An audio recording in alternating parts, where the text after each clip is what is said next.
Well, hey, small group leaders and coaches.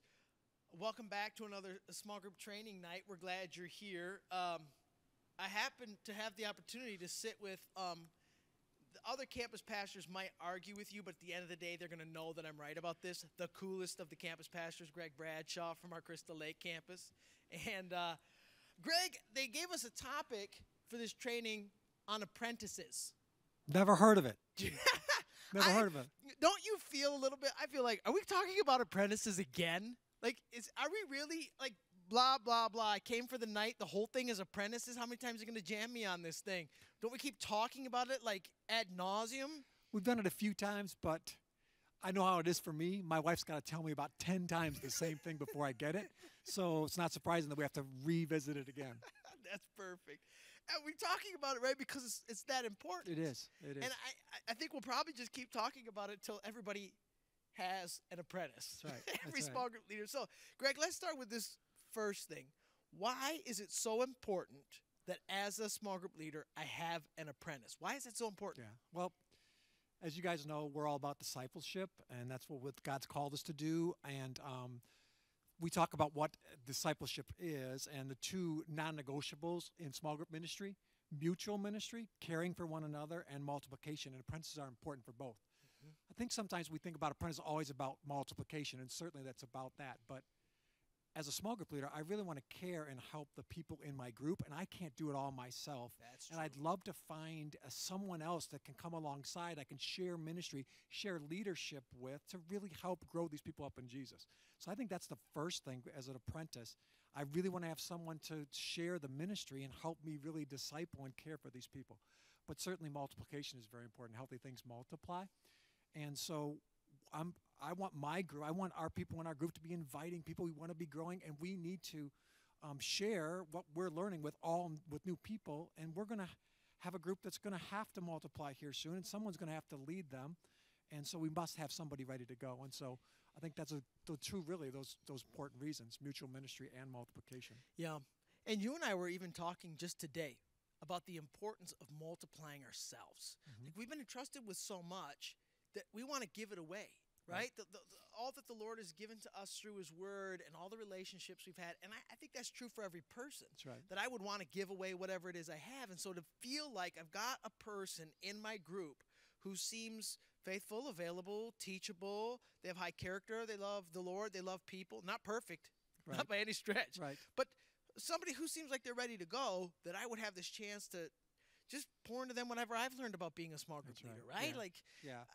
I think it's just a mandate for all of us that we would want people like that in our lives now. But Greg, this is what I hear all the time. And honestly, I have experienced it. It's hard to get an apprentice. Everyone says no to me. You got Right. any tricks?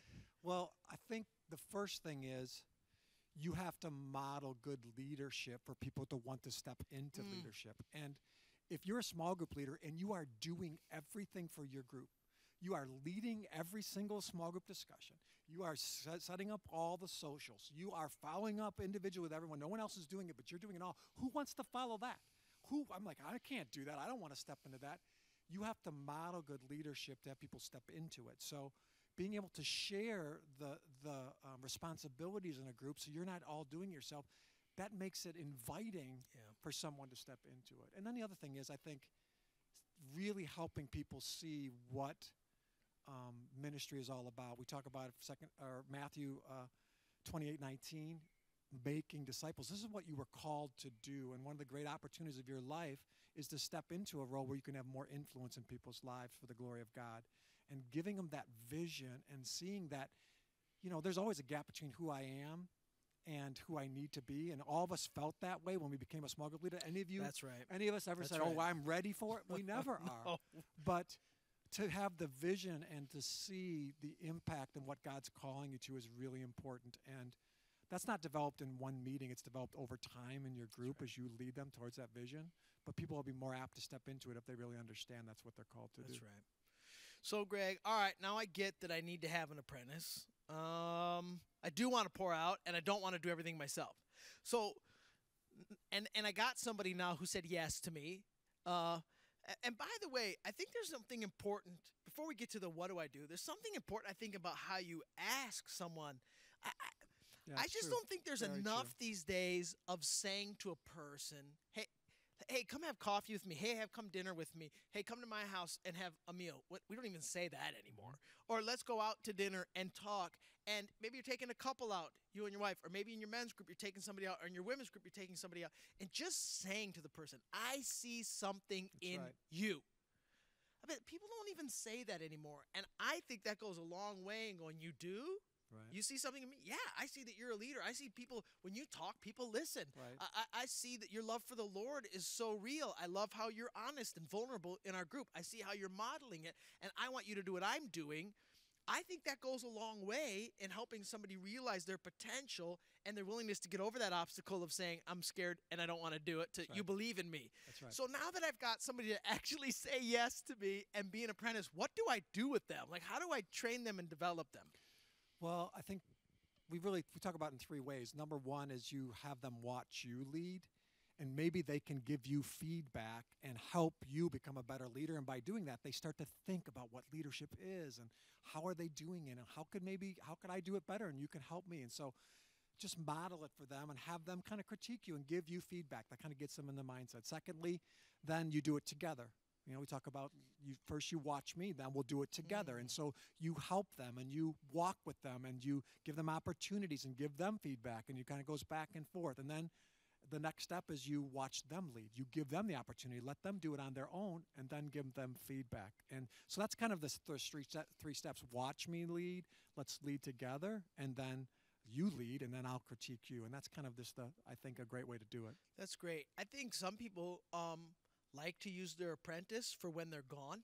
Hmm. Like I gotta go work late, or I'm on a out of town trip, right. or I'm on vacation. So what are we gonna do? I guess we'll have small group. My apprentice will lead.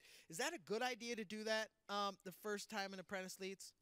I would say no. I think you want to be there. I think that's pretty obvious that you would want to be there the first time. Although, if you're doing a good job in leadership, like the way I like to lead a group with the small groups, I like to give everyone a chance, particularly to lead a discussion. Yeah. So everyone here knows that at some point I'm going to be leading a discussion. So it's not completely out of the ordinary Yep. that I might be gone and someone might lead, but I would want to be there to critique and want Yep. to give feedback. I think that's one of the most, we talk about feedback as the breakfast of champions. We talk about that a lot. Being there obviously is very, very helpful. So I think I would try to be there the first time that they lead, for sure. And when we talk about giving feedback, I think we want to lead with encouragement, don't we? Yeah. I think Well, we want to say with like, this is you crushed it at this. You asked great questions. You came prepared. Like, I want to find that things are doing really well and affirm them Right. first and foremost. I think it's a tough deal. it is. Well, part of the problem, I think, sometimes is we don't help them with the expectations. Yeah. So they don't really, like, you can give them encouragement. They don't even know what they're really shooting for. Like, what are the key things to leading a discussion? So maybe Yes. if there's some really good things in small group or in Uncommon Leadership 101. If you go to the last chapter, there's some things in there that help with what are the expectations of a leader. And so making sure you go over that first so they kind of know what they're shooting for. Then you can come back with encouragement and really say, you are awesome at this. You always want to lead with encouragement, right? Yep. Before you even talk about Yep. anything critical. But it's not helpful or loving to only lead with affirmation and not actually tell them something they can Correct. work on either. Correct. Well, we all want to get better, Yeah. right? I know all of you want to be better small group leaders. That's one of the reasons you're here at this training tonight. You want to be better, but sometimes we just can't see. We're all blind, right, to a lot of things. We think we might be good at this or whatever, but it's so helpful to get others that and letting people know, I want to know, I want to hear, right? That's how we want to be in our personal accountability. Tell me if you see something in me. We want to be the same way as leaders, open to that, and then also being willing to say something to someone else that's behind you, coming, That's the right. next leader. And so, what I want to take my apprentice through some of those, Uncommon Leadership 101, 201 trainings that I've done. Do I actually want to have them go to one of the trainings? How would that work? Yeah, I definitely would have them come. Obviously, they should be coming to these meetings. All apprentices should be here. Anybody in your group is welcome to these meetings. Certainly coming on these nights, but also our Uncommon Leadership training is phenomenal. Most of you have been through it. If you haven't, you need to. It helps in so many ways. It helps you become a better small group member, but certainly gives you some of the confidence, I think, that you need, that we have a good system in place, and then also the Lord's going to give you what you need to be able to step into that role. definitely get to our 101. We just did 301 here in November. It was phenomenal.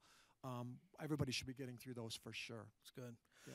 All right, Greg. Well, I think all that's really helpful. Thank you. I'd like to close with this. I want you to give a word to the leader out there who's tried the apprentice approach before and it hasn't really worked for them. Either they've gotten turned down or they've had apprentice and it didn't turn out great. And I think I could just feel it in the room. There's some people who are discouraged when we bring up this topic because it just has never worked for them before. Give a word to that small group leader. Well, first I would say pray. The Lord wants to do the work of discipleship, and He needs leaders to do it. He wants leaders to, gives us the opportunity to be leaders to do it. And so I would definitely start out with prayer. Secondly, perseverance.